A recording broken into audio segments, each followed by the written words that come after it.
ഒരവസരം കൂടെ ധാരാളമായി നൽകിയല്ലോ. നമ്മെക്കുറിച്ചുള്ള ദൈവിക പദ്ധതിയിലാണ് ഈ രാത്രിയിൽ നാം ഉണ്ടായിരുന്നത്. അത്ര സന്തോഷയോടെ ദൈവത്തിലേക്ക് നേതൃത്വം നൽകുന്ന അഭിഷിക്ത ദാസന്മാർ അതിഥികളായി എത്തിയിരിക്കുന്ന ദൈവത്തിനാണ് പ്രിയപ്പെട്ടവരെല്ലാവരെയും ഓർത്തന്നെ ദൈവത്തെ അവരെ വാഴ്ത്തിച്ചു. നമ്മുടെ ദൈവസഭയോടുള്ള ബന്ധത്തിൽ കർത്താവ് എത്ര വിശ്വസ്തമായി നമ്മെ സ്നേഹിക്കുന്നു. ദൈവത്തിന് വേണ്ടിയുള്ള നമ്മുടെ പ്രയത്നങ്ങൾ ഒരിക്കലും വൃഥാവല്ല. ഇന്നല്ലെങ്കിൽ നാളെ നാം ചെയ്യുന്ന പ്രവൃത്തികൾക്ക് ദൈവം അംഗീകാരങ്ങൾ നൽകുന്ന നിസ്വാർത്ഥ ഹൃദയത്തോടാണോ നാം ദൈവത്തിന് മുന്നിൽ നിൽക്കുന്നത്? അത് സ്വർഗത്തിൽ കുറിച്ചു വെക്കുകയും അതാത് സമയങ്ങളിൽ തന്നെ പ്രവൃത്തി വെളിപ്പെടുത്തുകയും ചെയ്യുന്ന ദൈവമാണെന്ന് ഒരിക്കൽ കൂടെ നമുക്ക് മനസ്സിലാക്കുവാനും ഉറയ്ക്കുവാനും ദൈവം ഒരിക്കൽ തന്നൊരു സന്ദർഭമാണ്. പ്രത്യേകിച്ച് കഴിഞ്ഞ ദിവസം IATA പ്രിയപ്പെട്ടവർ, ഉത്തരവാദിത്തപ്പെട്ടവർ അനേക നാളുകളുടെ അവരുടെ പഠനത്തിനും മനസ്സിലാക്കലിനും അവരുടെ ഇടയിലുള്ള തീരുമാനങ്ങൾക്കും ഒരു പൂർത്തീകരണം എന്നുള്ള നിലയിൽ കഴിഞ്ഞ ദിവസം നമ്മുടെ പ്രിയപ്പെട്ട ദൈവവൃത്തിന്റെ ദൈവരാജ്യത്തിന് വേണ്ടിയുള്ള ഈ രാജ്യത്തുള്ളതും ഇന്ത്യയിലും മറ്റു രാജ്യങ്ങളിലും താൻ ചെയ്യുന്ന ദൈവിക സേവനങ്ങളെ വിലയിരുത്തി മനസ്സിലാക്കി ഒരു വലിയ അംഗീകാരം കർത്താവിന്റെ ദാസന് നൽകിയത് നമുക്കറിയാമല്ലോ. ഡോക്ടർ ഓഫ് ഡിവിനിറ്റി എന്നുള്ള ആ ഒരു അംഗീകാരം, ആ ഒരു പ്രശസ്തി തന്റെ ജീവിതത്തോട് എഴുതി ചേർക്കുവാൻ ആ പ്രിയപ്പെട്ടവർ കാണിച്ച സന്മനസ്സിനെ ഓർത്ത് ഞാൻ ദൈവത്തെ സ്തുതിക്കുകയും ഈ രാത്രികാലം ഈ ആരാധന തുടങ്ങി വരുന്ന ഈ സമയമായതുകൊണ്ടും എനിക്ക് ആ ഒരു അംഗീകാരം ലഭിച്ചതിന്റെ തൊട്ട് ചേർന്നുള്ള ഒരു സഭായോഗം എന്നുള്ള നിലയിൽ ഇവിടെ നിന്ന് ശുശ്രൂഷിക്കുമ്പോൾ ഞാനത് പരാമർശിക്കാതെ പോലെ എന്റെ ഭാഗത്തൊരു തെറ്റായിരിക്കും എന്നുള്ള നിലയിൽ കർത്താവിന്റെ ദാസൻ ദൈവം കൊടുത്ത ആ അനുഗ്രഹീതമായ ആ നന്മയെ ഓർത്ത് തന്റെ പേരിനോട് ദൈവം ചേർത്ത ദൈവത്തോടുള്ള തന്റെ വിധേയത്വവും ദൈവനാമത്തിന് വേണ്ടിയുള്ള തന്റെ ആ സമർപ്പണവും ദൈവം അംഗീകരിച്ചു. കർത്താവിന്റെ ദാസന് നൽകിയ ആ വലിയ അനുഗ്രഹത്തെ ഓർത്ത് ഞങ്ങൾ കുടുംബമായി സന്തോഷിക്കുന്നു. ദൈവദാസന്മാരെന്നുള്ള നിലയിൽ ഞങ്ങൾ കുടുംബങ്ങളായി സന്തോഷിക്കുകയും ദൈവസഭയെന്നുള്ള നിലയിൽ എല്ലാവരുടെയും പേരിൽ നമ്മൾ ഒരുമിച്ച് കർത്താവിന്റെ ദാസന് ഒരു അഭിനന്ദനം കൊടുക്കാം. കരകളെ അടിച്ച് ദൈവത്തിന് മഹത്വം കൊടുക്കാം. വാഷിംഗ്ടണിലെ സഭയുടെ ശുശ്രൂഷകനായിരിക്കുന്ന reverend doctor Wilson Joseph pastor, Roy George, അതോടൊപ്പം ഡോക്ടർ ബെക്കർ, കർത്താവിന്റെ ദാസൻ അതിഥിയായി വന്ന ദൈവവൃത്തിയൻ, ഇനിയും ഡോക്ടർ സ്റ്റാലിൻ കടന്നു വരും. പ്രിയപ്പെട്ടവർ എല്ലാവരെയും ദൈവനാമത്തിൽ ഈ രാത്രി വന്ദനം ചെയ്യുന്നു. ദൈവം നമ്മെ ഒരുമിച്ച് അനുഗ്രഹിക്കട്ടെ. ഞാൻ വേഗത്തിൽ സങ്കീർത്തന ഭാഗത്തേക്ക് നമ്മുടെ ശ്രദ്ധയെ തിരിച്ച് കഴിഞ്ഞ ചില ദിവസങ്ങളായി ദൈവാത്മാവ് ഈ ഭാഗത്തെ ഒരു വാക്യത്തിൽ ഊന്നി നിന്നുള്ള എന്റെ ഹൃദയത്തിൽ പ്രകാശിതമാക്കിയ ഒരു ആത്മീയ ചിന്ത നിങ്ങളോട് പങ്കുവെച്ചിട്ട് ഇരിപ്പാൻ ഞാൻ ആഗ്രഹിക്കുകയാണ്.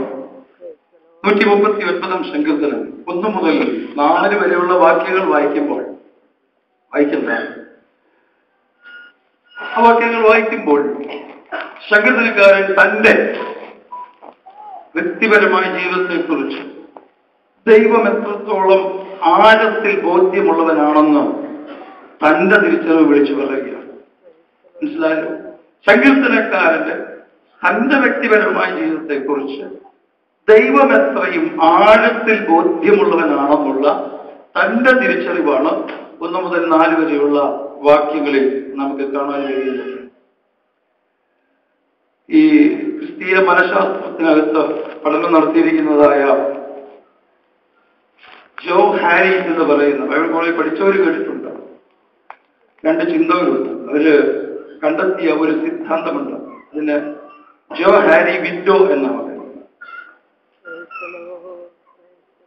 ഒരു മനുഷ്യന്റെ ജീവിതത്തിൽ 4 ഭാഗങ്ങൾ ഉണ്ടെന്നാണ് അവരെ രേഖപ്പെടുത്തിയിരിക്കുന്നത്. പാസ്റ്റർ കെയർ ആൻഡ് കൗൺസിലിംഗ് എന്നുള്ള വിഷയത്തിൽ പഠിച്ചിട്ടുള്ളവർക്ക് അതറിയാം. കൂടുതൽ ഇതിനെക്കുറിച്ച് അറിയേണ്ടവർക്ക് അടുത്ത ബുധനാഴ്ച മുതൽ വീണ്ടും ബൈബിൾ കോളേജിന്റെ പ്രവർത്തനങ്ങൾ തുടങ്ങുകയാണ്. അത് നിങ്ങൾ പണ്ട് ഇത്ര ഇപ്പം പറയുക ബാക്കി അങ്ങനെ അതിനുള്ള കൃപയുള്ളൂ. എന്നാൽ ഞാൻ ഒരു കാര്യം പറഞ്ഞു പോകാം. സ്തോത്രം. 4 ഭാഗങ്ങൾ. ഒന്ന്, ഒരു അൺനോൺ ഏരിയ എല്ലാവരുടെ ജീവിതത്തിലുണ്ട്. അൺനോൺ, അറിയപ്പെടാൻ പറ്റാത്ത മേഖലയുണ്ട്. പിന്നെ ഒരു ഹിഡൻ ഏരിയ ഉണ്ട്, ഒരു മറഞ്ഞിരിക്കുന്ന രഹസ്യമായ ഒരു ഭാഗം എല്ലാ വ്യക്തികളുടെയും ജീവിതത്തിലുണ്ട്. പിന്നെ ഒരു പബ്ലിക് ഏരിയ ഉണ്ട്, മറ്റുള്ളവർ കാണുന്നത് നമ്മൾ അറിയാത്തതുമായ ഒരു ഭാഗം. ഇങ്ങനെ 4 ഭാഗങ്ങൾ ഒരു മനുഷ്യന്റെ ജീവിതത്തിലുള്ളതായിട്ട് ഞാൻ ആ പഠനത്തിനകത്ത് കാണുവാൻ കഴിഞ്ഞിട്ടുണ്ട്. സ്വന്തമായിട്ട് അറിയാവുന്നതും മറ്റുള്ളവർക്ക് അറിയാൻ പാടില്ലാത്തതുമായ കാര്യം, തനിക്കും അറിയത്തില്ല മറ്റുള്ളവർക്കും അറിയത്തില്ല, ദൈവത്തിന് മാത്രം അറിയാവുന്ന ഒരു ഭാഗമുണ്ട്. മറ്റുള്ളവരറിയുന്നതും താൻ അറിയാൻ വയ്യാത്തതുമായ ഒരു ഭാഗമുണ്ട്. എല്ലാവരും ഒരുപോലെ അറിയുന്ന ഒരു ഭാഗമുണ്ട്. ഇങ്ങനെ 4 ഭാഗങ്ങൾ എല്ലാ വ്യക്തികളുടെയും ജീവിതത്തിലുണ്ട്. സങ്കീർത്തനം വായിക്കുമ്പോൾ എനിക്ക് പെട്ടെന്ന് ആ ഒരു ചിന്ത എന്റെ മനസ്സിലേക്ക് വരാൻ ഇടയായിരിക്കുന്നത്. ഈ ഭാഗങ്ങളെല്ലാം ഉൾക്കൊള്ളിച്ചുകൊണ്ടാണ് ഈ സങ്കീർത്തനക്കാരൻ എഴുതിയത്. ഒന്നാമത് പറയുന്നത്, തന്റെ ജീവിതത്തിൽ ദൈവം അറിയാത്ത ഒരു ഭാഗവും ഇല്ല എന്നുള്ള വ്യക്തമായ ബോധ്യം അദ്ദേഹം പറയുകയാണ്. രണ്ടാമത്തെ കാര്യം, അതിന്റെ 5-6 വാക്യങ്ങൾ മാത്രം അവിടെ അടർത്തി മാറ്റി നിർത്തിയാൽ ഒരു പ്രത്യേക കാര്യം അതിന്റെ ഇടയ്ക്ക് പറഞ്ഞിട്ട് 7 മുതലുള്ള വാക്യങ്ങളിൽ സങ്കീർത്തനക്കാരൻ പറയുകയാണ്, ദൈവമേ നിന്റെ ആത്മാവിനെ ഒളിച്ച് ഞാൻ എവിടേക്ക് പോകും, തിരുസന്നിധി വിട്ട് ഞാൻ എവിടേക്ക് ഓടും. അങ്ങനെ ലോകത്തിന്റെ എല്ലാ മൂലകളും അദ്ദേഹം പരിശോധിച്ചിട്ട് ഒടുവിൽ പറയുകയാണ്, 12-ാം വാക്യത്തിൽ പറയുന്നത്, ഇരുട്ട് പോലും നിനക്ക് മറവായിരിക്കുന്നില്ല. ഇരുട്ട് എന്നെ മൂടിക്കളയട്ടെ, വെളിച്ചമിന്റെ ചുറ്റും രാത്രിയായി തീരട്ടെ എന്ന് ഞാൻ പറഞ്ഞാൽ ഇരുട്ട് പോലും നിനക്ക് മറവായിരിക്കുന്നില്ല. രാത്രി എന്തെയും പകൽ പോലെ പ്രകാശിക്കും, ഇരുട്ടും വെളിച്ചവും നിനക്ക് ഒരുപോലെ തന്നെ എന്ന് പറഞ്ഞാൽ ദൈവത്തിന് ദൃശ്യമല്ലാത്ത അദൃശ്യമായ ഒരു മേഖലയുമില്ലെന്നുള്ള ഒരു ബോധ്യത്തിലേക്ക് സങ്കീർത്തനക്കാരൻ തന്റെ പബ്ലിക് ഏരിയയെ കുറിച്ച്, പുറത്തുള്ള തന്റെ സാഹചര്യം, തന്റെ ചുറ്റുപാടുകളെ കുറിച്ച്, തന്നെ കുറിച്ച് തന്നെ ഒരു ബോധ്യം, തന്റെ ചുറ്റുപാടുകളെ കുറിച്ച് ഒരു ബോധ്യം. അടുത്തത് 3-ാമത്തെ ഒരു ഭാഗം അദ്ദേഹം പറയുന്നത്, നീയല്ലോ എന്റെ അന്തരംഗങ്ങളെ നിർമ്മിച്ചെന്ന് പറഞ്ഞ് 13-ാമത്തെ വാക്യം മുതൽ താഴോട്ട് 16 വരെയുള്ള വാക്യങ്ങളിൽ അദ്ദേഹം പറയുകയാണ്, ഞാൻ അറിയാതെ ഇരുന്നപ്പോൾ അവയെല്ലാം നിന്റെ പുസ്തകത്തിലുണ്ടായിരുന്നു. എന്റെ അമ്മയുടെ ഉദരത്തിന്റെ ഉള്ളിൽ ഞാൻ ഉരുവാകുന്നത് മുതൽ എല്ലാ ഭാഗങ്ങളും എനിക്കറിയാൻ വയ്യാത്ത ഒരു മേഖലയുണ്ട്. ആ മേഖലയും നിനക്ക് വ്യക്തമായിട്ട് അറിയാം. ഇനിയും എന്റെ മാതാപിതാക്കൾ ഒരു തലമുറയെ കുറിച്ച് ചിന്തിക്കുന്നതിന് മുമ്പേ നിന്റെ പുസ്തകത്തിൽ അതെല്ലാം ഉണ്ടായിരുന്നു. ഞാൻ പലപ്പോഴും ഈ വചനം ഓർത്ത് ദൈവത്തെ സ്തുതിക്കാറുണ്ട്. ഭൂമിയിൽ നമ്മെ അറിയാവുന്ന ഏറ്റവും ദൈർഘ്യമേറിയ അറിവുള്ളവർ നമ്മുടെ മാതാപിതാക്കളാണ്. കാരണം നമുക്ക് ജന്മം നൽകുന്നത് മുതലുള്ള കാര്യങ്ങൾ അവർക്കറിയാം. എന്നാൽ അതിനും പുറകിൽ അറിയാവുന്ന ഒരുവനുണ്ടെന്നുള്ള ഉറപ്പാണ് ഈ രാത്രി നമ്മളെ ദൈവത്തിന് കൊണ്ട് എത്തിക്കേണ്ടത്. ഇവിടെ നമ്മൾ കാണുന്ന സങ്കീർത്തനക്കാരൻ പറയുകയാണ്, നിയമിക്കപ്പെട്ട നാളുകളിൽ ഒന്നുമില്ലാതിരുന്നപ്പോൾ അവയെല്ലാം ഇവിടെ ഉണ്ടായിരുന്നു, നിന്റെ പുസ്തകത്തിലുണ്ടായിരുന്നു. എന്നെ കുറിച്ചുള്ളൊരു വലിയ ബോധ്യം നിന്റെ പുസ്തകത്തിലുണ്ടായിരുന്നു. ഇത് പറഞ്ഞിട്ട് പിന്നെയും സങ്കീർത്തനക്കാരൻ തന്റെ ചുറ്റുപാടുകളിലേക്ക് നോക്കുമ്പോൾ ഒത്തിരി ദുഷ്ടന്മാരെ കാണുന്നത്, തിരിച്ചറിവില്ലാതെ ജീവിക്കുന്ന ഒത്തിരി ആളുകളെ കണ്ടിട്ട് അദ്ദേഹം പറയുകയാണ്, ദൈവമേ അവരെയൊക്കെ ഒന്ന്, പഴയ നിയമത്തിന്റെ കാഴ്ചപ്പാട് അങ്ങനെയാണല്ലോ, ദുഷ്ടന്മാരെ എന്ത് ചെയ്യണം, നിഗ്രഹിക്കണം, പാപികളെ തകർത്ത് കളയണം, അവർക്ക് ദ്രോഹം ചെയ്യണം എന്നൊക്കെ ആയിരുന്നു പഴയ നിയമത്തിന്റെ കൺസെപ്റ്റ്. എന്നാൽ പുതിയ നിയമത്തിലേക്ക് വന്നപ്പോൾ എല്ലാവരും വിടുവിക്കപ്പെടണമെന്നുള്ളത് നമ്മുടെ കൺസെപ്റ്റ്. അത് ഞാൻ പറഞ്ഞ് വേഗത്തിലേക്ക് പോവുകയാണ്. ഇതെല്ലാം പറഞ്ഞിട്ട് മറ്റൊരു കാര്യം എനിക്ക് അവിടെ വളരെ ഗൗരവമായൊരു ചിന്തയായിട്ട് തോന്നിയത്, ഈ നാം ഒടുവിൽ വായിച്ചു നിർത്തിയ ഭാഗം, ദൈവമേ എന്നെ ശോധന ചെയ്ത് എന്റെ ഹൃദയത്തെ അറിയണമേ, എന്നെ പരീക്ഷിച്ച് എന്റെ നിലവുകളെ അറിയണമേ, വ്യസനത്തിലുള്ള മാർഗം എന്നിൽ ഉണ്ടോ എന്ന് നോക്കി ശാശ്വത മാർഗത്തിൽ എന്നെ നടത്തണം. ഇത്രയും അറിവുണ്ടെന്നും ദൈവത്തിന് ഇതെല്ലാം അറിയാമെന്നും പറഞ്ഞതിന് ശേഷം സങ്കീർത്തന ഭാഗം അവസാനിപ്പിക്കുന്നതിന് മുമ്പ് വീണ്ടും ദൈവത്തെ വിളിച്ചൊരു കാര്യം ആവശ്യപ്പെടുക. അതെന്നെ വളരെ ചിന്തിപ്പിച്ചു. ആദ്യത്തെ 4 വാക്യങ്ങളിൽ തന്നെ കുറിച്ചുള്ള ദൈവത്തിന്റെ ബോധ്യം, നീ അറിയാതെ ഒരു വാക്കും എന്റെ നാവിന്റെ മേൽ ഇല്ല എന്നുള്ള ദൈവത്തെ കുറിച്ചുള്ള വ്യക്തമായ ബോധ്യം സങ്കീർത്തനക്കാരൻ അവിടെ പറയുന്നത് നമ്മൾ കാണുവാൻ കഴിയുന്നു. പിന്നെ അദ്ദേഹം പറയുന്നത് തന്റെ ചുറ്റുപാടുകൾ ദൈവത്തിന് മറവായിരിക്കുന്ന ഒരിടവുമില്ലെന്ന്. പിന്നെ അതിനും ആഴത്തിലേക്ക് അദ്ദേഹം പോയിട്ട് പറയുന്നു, എന്റെ മാതാവിന്റെ ഉദരത്തിൽ ഞാൻ ഉരുവാകുന്നതിന് മുമ്പേ നീ എന്നെ അറിയുന്നു പറഞ്ഞു. ഇതൊക്കെ ഇത്രയും അറിവ് ദൈവത്തിന് സങ്കീർത്തനക്കാരനെ കുറിച്ച് ഉണ്ടെന്ന്, സങ്കീർത്തനക്കാരന് നല്ല ബോധ്യമുണ്ടെന്ന് വെളിപ്പെടുത്തി എഴുതിയതിനു ശേഷം ഒടുവിൽ വീണ്ടും പറയുക, ഒന്നുകൂടെ ഒന്ന് ശോധന ചെയ്യുക. നമ്മൾ എത്രത്തോളം ദൈവത്തിന് നമ്മളെ ലഭ്യമാക്കിയിട്ടുണ്ട്. ഇന്ന് രാത്രിയിൽ ഈ സങ്കീർത്തന ഭാഗത്ത് നിന്ന് നോക്കുമ്പോൾ എത്രത്തോളം നമ്മളെ തന്നെ ദൈവത്തിന് അവൈലബിൾ ആക്കിയിട്ടുണ്ട്, എത്രത്തോളം ദൈവത്തിന് മുമ്പിൽ തുറന്നു കൊടുത്തിട്ടുണ്ട്. എല്ലാം നിനക്കറിയാമെന്ന് പറഞ്ഞ് ഇനി എന്ത് ചെയ്യരുത്, ഇത്രയൊക്കെ കാര്യം മനസ്സിലായല്ലോ, ഇനി എന്ത് ചെയ്യണ്ട, നീ പരിശോധിക്കുന്നു എന്നാ ഞാൻ പറയുന്നത്, നമ്മൾ പറയുന്നത്. എന്നാൽ ഒടുവിൽ സങ്കീർത്തനക്കാരൻ പ്രാർത്ഥിച്ചു നിർത്തുന്നത്, പറഞ്ഞു നിർത്തുന്നത്, ഇനി ഒന്നുകൂടെ ഒന്ന് ശോധന ചെയ്യണം, ഒന്നുകൂടെ എന്നെ ഒന്ന് അറിയണം എന്ന് പറഞ്ഞാൽ തിരുമുമ്പിൽ നിൽക്കത്തക്കവണ്ണം എന്നെ പ്രാപ്തനാക്കുന്നതിന് തടസ്സമായിട്ടുള്ള യോബ് പറഞ്ഞു, സ്വർഗം പോലും തിരുമുമ്പിൽ നിർമ്മലമല്ലല്ലോ എന്ന് യോബിന്റെ പുസ്തകം പറയുന്നുണ്ട്. ക്രൈസ്തവോ, സ്വർഗം പോലും തിരുമുമ്പിൽ നിർമ്മലമല്ല. തെളിവുണ്ടോ? ഉണ്ട്. ആദ്യത്തെ പാപം എവിടെ ഉണ്ടായി? ഏതെങ്കിലല്ല. ആദ്യത്തെ പാപം ഉണ്ടായത് ദൈവത്തിന്റെ സന്നിധിയിൽ തന്നെയാണ്. ലൂസിഫർ നിഗളിച്ചത് ദൈവത്തിന്റെ മുമ്പിൽ ഇരുന്നുകൊണ്ട്, നേരെ ദൈവത്തോടൊപ്പം അടുത്ത സീറ്റിൽ ഇരുന്നുകൊണ്ടാണ് നിഗളം ലൂസിഫറിന്റെ ഉള്ളിൽ വന്നത്. പ്രിയരെ, ഞാൻ പറയട്ടെ, സ്വർഗം പോലും ദൈവത്തിന്റെ മുമ്പിൽ നിർമ്മലമല്ലെന്ന് വേദപുസ്തകം പറയുമ്പോൾ ഈ രാത്രിയിൽ നമ്മുടെ ജീവിതത്തിന്റെ ആഴത്തുക എടുക്കുമ്പോൾ നമ്മുടെ ഏറ്റവും അധികമുള്ള പ്രാർത്ഥന ഇതായിരിക്കണം: ദൈവമേ, ഒന്നുകൂടെ എന്നെ ശോധന ചെയ്യണമേ, ഒന്നുകൂടെ എന്നെ പരിശോധിക്കണമേ. നിന്റെ സന്നിധിയിൽ എന്നെ നിൽക്കാൻ സഹായിക്കാത്ത, അതിനെ പ്രാപ്തമാക്കാത്ത, കഴിഞ്ഞ മകൻ കേട്ടതുപോലെ തേജസ്സിന്റെ മേൽ തേജസ് പ്രാപിച്ച് ക്രിസ്തുവിന്റെ അതേ പ്രതിമയായി ഞാൻ രൂപാന്തരപ്പെടുവാൻ എന്നെ അനുവദിക്കാത്ത ഏതെങ്കിലും മേഖലകൾ ഇനിയും എന്റെ ജീവിതത്തിലുണ്ടെങ്കിൽ അവിടെ കൂടെ എനിക്കൊരു ശുദ്ധീകരണം തരണമേ എന്ന് ഈ രാത്രി ആഗ്രഹത്തോടെ പ്രാർത്ഥിക്കുന്ന, സമർപ്പണത്തോടെ പ്രാർത്ഥിക്കുന്ന ആരെങ്കിലും ഉണ്ടെങ്കിൽ അവരെ സഹായിക്കാൻ ദൈവശക്തനാണ്. പറഞ്ഞ സങ്കീർത്തന ഭാഗത്തിന്റെ പൊതുവായ ചിന്ത അവസാനിപ്പിച്ചിട്ട് ഒരു പോയിന്റ് ദൈവന്റെ ഹൃദയത്തിൽ പ്രകാശിക്കും. വേഗത്തിൽ പറയാം, സമയം മുമ്പോട്ട് പോകുന്ന എനിക്കറിയാം. Praise the Lord. സ്തോത്രം. ഒറ്റ കാര്യം ഞാനതാണ് ഇടയ്ക്ക് പറഞ്ഞു മാറ്റി വെച്ച വാക്യം. അതിന്റെ 5-6 വാക്യങ്ങൾ: നീ മുമ്പും പിൻപും എന്നെ അടച്ചു, നിന്റെ കൈ എന്റെ മേൽ വെച്ചിരിക്കുന്നു, നിന്റെ കൈ എന്റെ മേൽ വെച്ചിരിക്കുന്നു. ഈ പരിജ്ഞാനം എനിക്ക് അത്യത്ഭുതമാകുന്നു, അതെനിക്ക് ഗ്രഹിച്ചു കൂടാതെ വണ്ണം ഉന്നതമായിരിക്കും. സങ്കീർത്തനക്കാരൻ ഇതിന്റെ ഇടയ്ക്ക് ഒരു കാര്യം പറഞ്ഞു. ഇതിന്റെ അർത്ഥവ്യാപ്തി മനസ്സിലാക്കാൻ അല്പം പാടുള്ളൊരു വാക്യമാണ്. ദൈവത്തോടാണ് പറയുന്നത്, ദൈവമേ, നീ യഹോവേ, നീ എന്താ ചെയ്യുന്നത്? നീ മുൻപും പിൻപും എന്നെ എന്ത് ചെയ്തു? അടച്ചു. നിന്റെ കൈ എന്റെ മേൽ ഭാരമാക്കി. അത് ഇഷ്ടമുള്ള ആരെങ്കിലും ഉണ്ടോ? മനുഷ്യനാരെങ്കിലും എവിടെയെങ്കിലും വഴി അടച്ച് നമുക്ക് ഏതെങ്കിലും നിലയിൽ എന്ത് ചെയ്യാം? എന്ന് പറഞ്ഞു. മനുഷ്യരാരെങ്കിലും നമ്മുടെ ഏതെങ്കിലും വഴികൾ അടച്ചാൽ നമുക്ക് ഏതെങ്കിലും നിലയിൽ എന്ത് ചെയ്യാം? അത് തുറക്കാം. എന്നാൽ ഇവിടെ പറയുന്നു, യഹോവേ, നീ എന്റെ എന്ത് ചെയ്യുന്നു? മുൻപും പിൻപും നീ എന്ത് ചെയ്തു? അടച്ചു. ഇനി അത് പോരാൻ അല്പം പോലും വെളിച്ചം കയറല്ലെന്ന് വെച്ച് മുമ്പും പിൻപും അടച്ചിട്ട് പിന്നെന്താ ചെയ്തിരിക്കുന്നത്? നിന്റെ കൈ എന്റെ മേലെ എന്ത് ചെയ്തിരിക്കുന്നു എന്ന് പറഞ്ഞാൽ മുന്നോട്ടുമില്ല, പുറകോട്ടുമില്ല, മുകളിലോട്ടുമില്ല, എല്ലാം അടച്ചു വെച്ചിരിക്കുന്നത്. പക്ഷേ അടുത്ത വാക്യത്തിൽ സങ്കീർത്തനക്കാരൻ പറയുന്നത്, ഈ പരിജ്ഞാനം എനിക്ക് അത്യത്ഭുതമാകുന്നു, അതെനിക്ക് ഗ്രഹിച്ചുകൂടാതെ വണ്ണം ഉന്നതമായിരിക്കും. തന്റെ ജീവിതത്തിൽ സങ്കീർത്തനക്കാരൻ തിരിച്ചറിഞ്ഞൊരു യാഥാർത്ഥ്യം ഇന്ന് രാത്രി ഈ മക്കൾ തിരിച്ചറിയണം. 2-3 ഉദാഹരണങ്ങൾ ഒന്ന് തൊട്ട് പറഞ്ഞിട്ട് ബാക്കി എടുക്കുന്നില്ല, ഞാൻ വേഗത്തിൽ അവസാനിപ്പിക്കുക. അഭിഷക്തന്മാരുണ്ട് നമ്മുടെ നടുവിൽ. Praise the Lord. സ്തോത്രം. 2-3 ഉദാഹരണങ്ങൾ വേദപുസ്തകത്തിൽ നിന്നും തൊട്ട് പറഞ്ഞ് ഞാൻ നിർത്തുകയാ. മുൻപും പിൻപും അടച്ചു.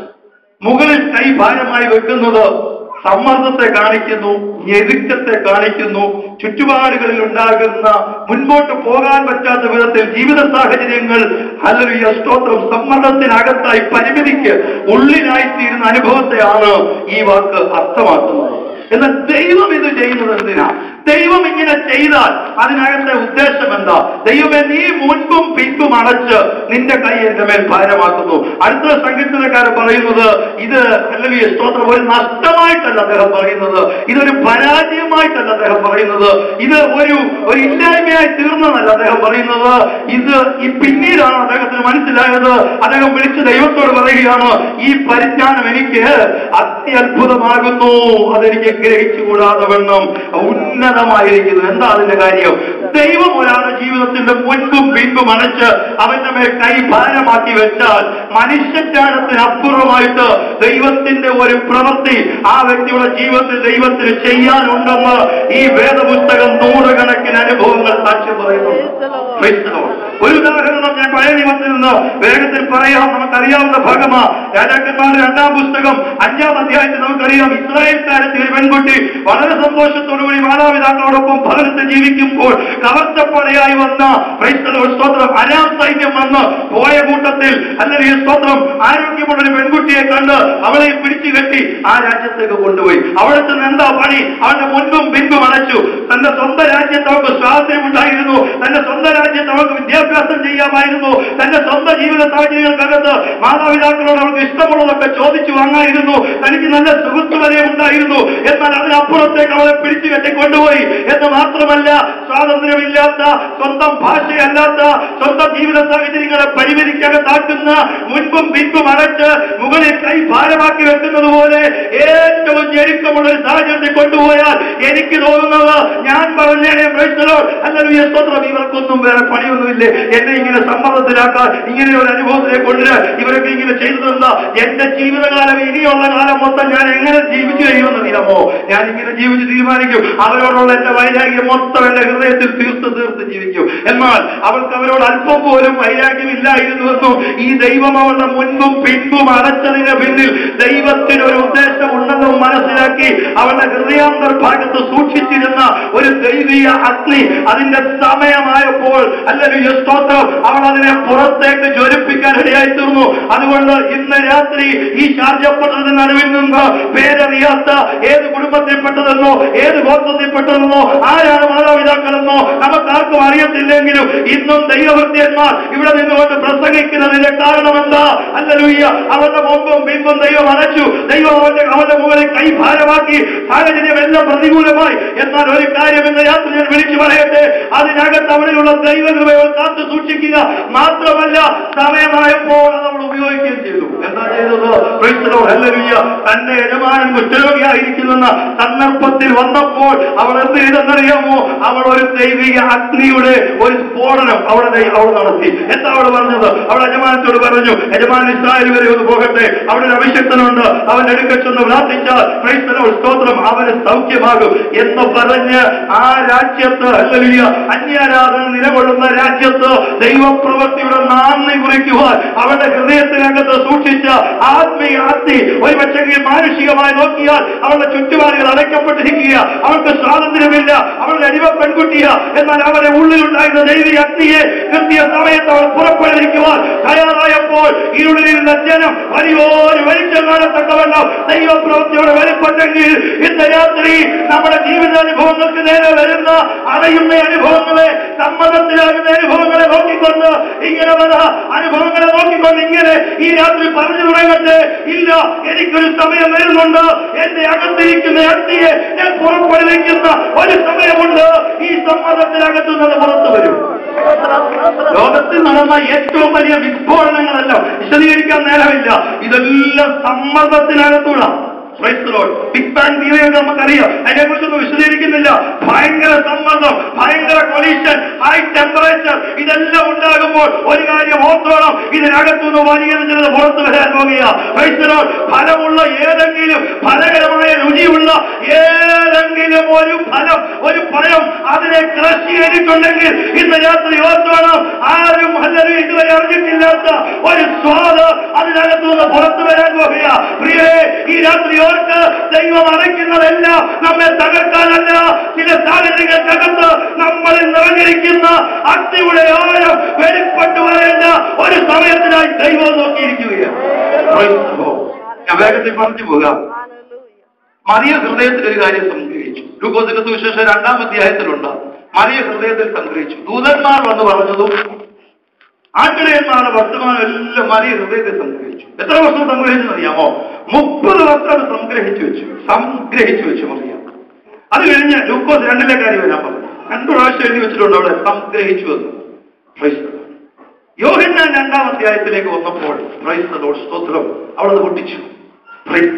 സംഗ്രഹിച്ചു വെച്ചത് പൊട്ടിച്ചു, അതിനെ റിലീസ് ചെയ്തു, അതിനെ പുറത്തു വിട്ടു. അവിടെ അടയാളങ്ങളുടെ ആരംഭമായിട്ട് യേശുവിന്റെ അത്ഭുതം വെളിപ്പെട്ടു. മനസ്സിലാകുന്നുണ്ടോ? മറിയ അവിടെ ചെന്ന് യേശുവിനോട് നേരിട്ട് വന്ന് യേശു സ്ത്രീകരിക്കുന്നതൊക്കെ തമ്മിലുണ്ട്. പക്ഷെങ്കിൽ അത് ഒരു സമ്മർദ്ദമല്ല, മുമ്പും അടങ്ങി അനുഭവമായിരുന്നു. പുള്ളിക്കാരി വന്ന ഉള്ളിലുള്ള ആത്മീയ തീഷ്ണത, എന്റെ മോനെ കുറിച്ച് ദൈവീയ പദ്ധതി ഉണ്ടല്ലോ, അവന് വെളിപ്പെടാനുള്ള സമയമായെന്ന് അകത്തൊരു ത്വരയുണ്ടായിട്ട് ഓടി വന്ന് മോനോട് പറഞ്ഞപ്പോ മോൻ പറയുക, എനിക്ക് നിനക്ക് തമ്മിൽ എന്ത് കാര്യം വന്നിട്ടില്ല എന്ന് പറഞ്ഞാൽ പബ്ലിക്ക് വെച്ച് അവഹേളിക്കുന്ന പോലെ ഒരു തോന്നൽ.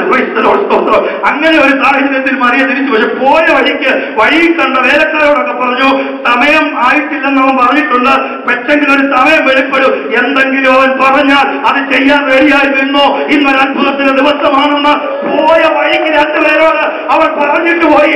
അത് ദൈവപ്രവൃത്തിയുടെ ആരംഭമായി മാറുവാനിടയായി തീർന്നു.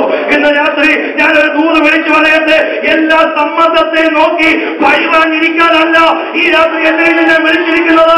ദൈവമാണ് മുമ്പും പിമ്പും വരച്ച് കൈഭാരമാക്കി വെച്ചിരിക്കുന്നെങ്കിൽ ഇതിനകത്തുനിന്ന് ഒരത്ഭുതം ദൈവം പ്രതീക്ഷിക്കുന്നുണ്ട്.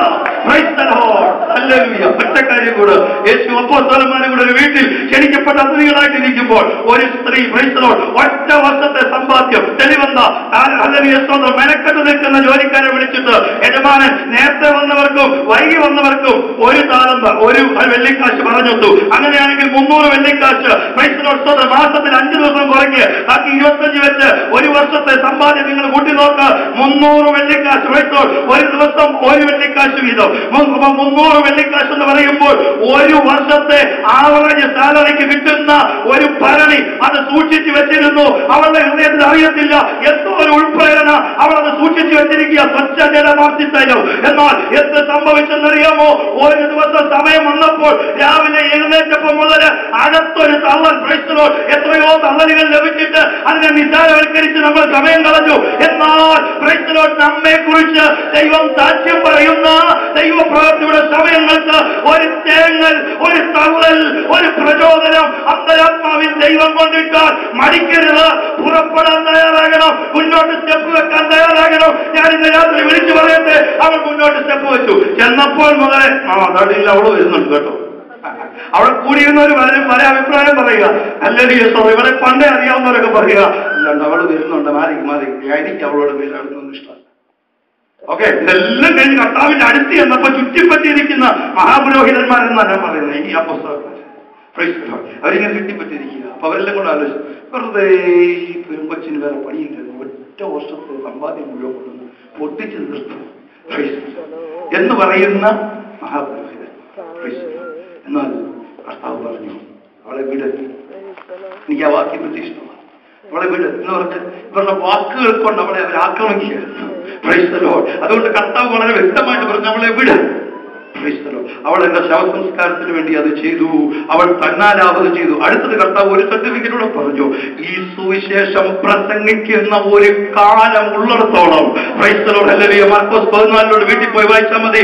ഈ സുവിശേഷം പ്രസംഗിക്കുന്ന ഒരു കാലം ഭൂമിയിൽ ഉള്ളിടത്തോളം ഇവളെ കുറിച്ച് പ്രസംഗിക്കൂ. ഇന്ന് രാത്രി ഞാൻ പ്രസംഗിക്കുന്നു, നാം ഓരോരുത്തരും ഏറ്റു പറയുന്നു. പ്രിയരെ, ഈ രാത്രി പറയട്ടെ, ദൈവാത്മാവ് തരുന്ന നല്ലതികൾക്ക് പിന്നിൽ ഒരു പക്ഷെങ്കിൽ മുമ്പും പിമ്പും അടച്ച് സമ്മർദ്ദങ്ങൾ ഉളവാകുന്ന അനുഭവങ്ങൾ ജീവിതത്തിൽ വരിക. എന്നാൽ ഭാരപ്പെടേണ്ട, നിരാശപ്പെടേണ്ട. എത്ര പേര് ദൂത് മനസ്സിലാക്കുന്നുണ്ട്. ഇന്ന് ദൈവാത്മാവിനാ പറയുന്നത്, ആത്മാവ് ഹൃദയത്തിൽ പ്രചോദനം തന്ന ദൂതാണ് ഞാൻ വിളിച്ചു പറയുന്നത്. മുൻപും പിൻപും അടച്ച് കൈഭാരമാക്കി വെച്ചിരിക്കുന്നു. പ്രാർത്ഥിച്ചിട്ടും മറുപടിയില്ലല്ലോ, ദൈവം പോലും കൈവിട്ടോ എന്ന് വിചാരപ്പെടുന്ന ആരെങ്കിലും ഉണ്ടെങ്കിൽ ഈ രാത്രി ഞാൻ പറഞ്ഞു നിർത്തട്ടെ. നിങ്ങളിൽ നിന്ന് ദൈവം ഒരു അത്ഭുതം കാത്തു നിൽക്കുകയാ. നിങ്ങളിൽ നിന്നൊരു ദൈവപ്രവൃത്തി ദൈവം കാത്തു നിൽക്കുകയാ. നിങ്ങളെ അനുഗ്രഹിപ്പാൻ, നിങ്ങളെ അഭിനന്ദിപ്പാൻ ദൈവത്തിനൊരു സമയമുണ്ട്. മറ്റുള്ളവർ നിങ്ങളെ നിന്ദിക്കുമ്പോൾ നിങ്ങളെ അഭിനന്ദിപ്പാൻ ദൈവത്തിനൊരു സമയമുണ്ട്. ഒരു നിമിഷം കൂടെ ദൈവങ്ങൾ ഏൽപ്പിച്ചു കൊടുത്തുകൊണ്ട്, മനസ്സിന് മുമ്പിൽ താഴ്ത്തി കൊടുത്തുകൊണ്ട് ഒരു നിമിഷം കൂടെ നമുക്ക് ദൈവത്തിന് എഴുന്നേറ്റ് നിൽക്കാം. എല്ലാവരും ദൈവങ്ങൾ ഏൽപ്പിച്ചു കൊടുത്താണ്ട് സമ്പൂർണ്ണമായി നമ്മെ ഏൽപ്പിച്ചു കൊടുത്തുകൊണ്ട്, കർത്താവേ, നീ എപ്പോഴാണ് എന്റെ അടുക്കൽ വരുന്നത്? അല്ലെങ്കിൽ നിന്റെ പ്രവൃത്തി എപ്പോഴാണ് വെളിപ്പെടുന്നത്?